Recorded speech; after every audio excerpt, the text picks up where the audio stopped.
6 জন নিরীহ মানুষকে সেদিন হত্যা করা হয়েছিল। নিতর দেহের উপর দাঁড়িয়ে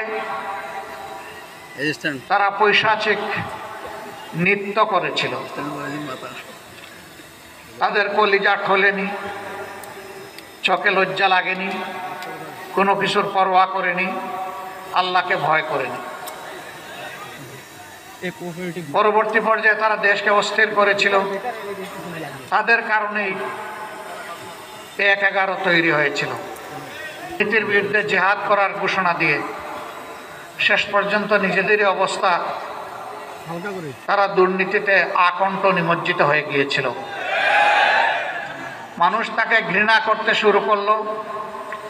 তারা তখন বাঁচার জন্য নিরাপদ রাস্তা বা সেফ এক্সিট খুঁজতে থাকলো। কুড়িগ্রাম জেলা শাখা প্রাণ কেন্দ্রে সরকারি কলেজ মাঠে আয়োজিত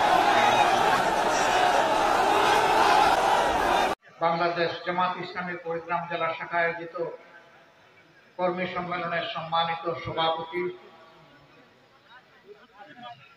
কুড়িগ্রাম জেলা শাখার সম্মানিত আমির জনাব মৌলানা আব্দুল মতিন ফারুকী, বিশেষ অতিথি বাংলাদেশ জামাত ইসলামী কেন্দ্রীয় নির্বাহী পরিষদের অন্যতম সদস্য, বিশিষ্ট আলেমে দ্বীন,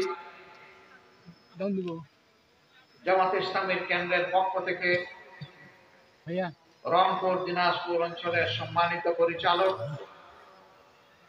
জনাব মৌলানা আব্দুল হালিম, সম্মানিত অতিথিবৃন্দ, বিভিন্ন রাজনৈতিক, ধর্মীয় ও বন্ধু সংগঠনের সম্মানিত নেতৃবৃন্দ,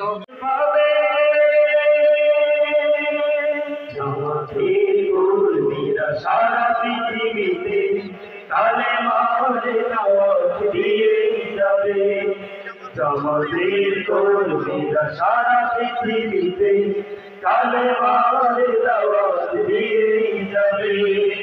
ভয় ভীতি কারাগার ফাঁসির মঞ্চে তুলে একটু ভাবেনি যারা জীবন নিতে। ফাঁসির মঞ্চে